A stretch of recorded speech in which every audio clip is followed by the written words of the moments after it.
The house that remembers. Lena never believed in ghosts. Not really. Not until she inherited Blackwood House. The Victorian mansion stood at the edge of town, isolated behind iron gates and overgrown ivy. It had been in her family for generations, but no one had lived there in decades.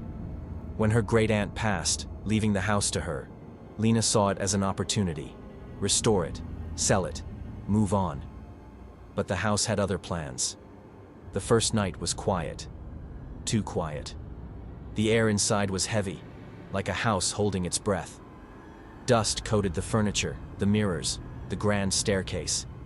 As she unpacked in the master bedroom, the old chandelier creaked above her, swaying slightly though the windows were shut.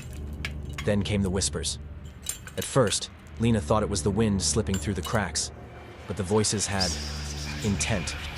Low murmurs, distant sobs, and then her name. Soft, insistent, always behind her. She ignored it, or tried to. By the third night, she couldn't. A banging sound woke her at 3 a.m. She sat up, heart hammering. The noise echoed through the house, coming from downstairs. Footsteps, slow, deliberate. But she was alone.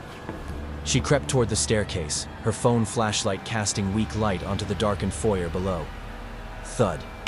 A picture frame had fallen, glass shattered across the hardwood floor. But it wasn't just any frame. It was her mother's portrait.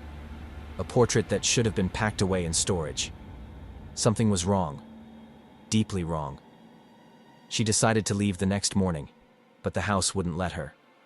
The front door refused to open. The windows? Nailed shut. Her phone? Dead. She felt the air shift behind her, ice-cold breath against her neck. And then, a whisper. Lena, why did you leave us? She turned, but no one was there. Blackwood House was alive, and it remembered. Desperate, she ran upstairs, heart racing, searching for another way out. That's when she saw it. The attic door, cracked open, a dim glow seeping from within. Something was waiting for her. She stepped inside. The attic was filled with furniture covered in sheets, dust floating in the dim light. And in the center, a wooden rocking chair moved on its own.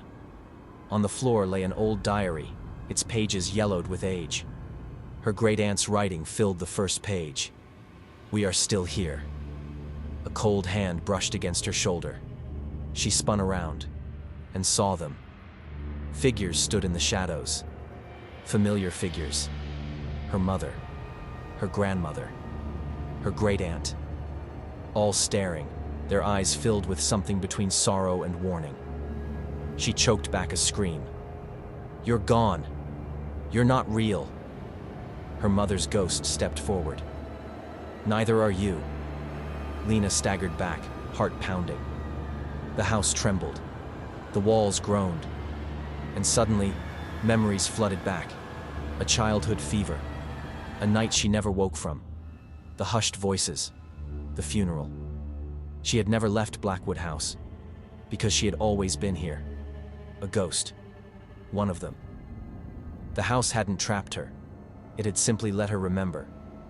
And as the sun rose outside, Lena sat in the attic rocking chair, staring at the diary in her lap.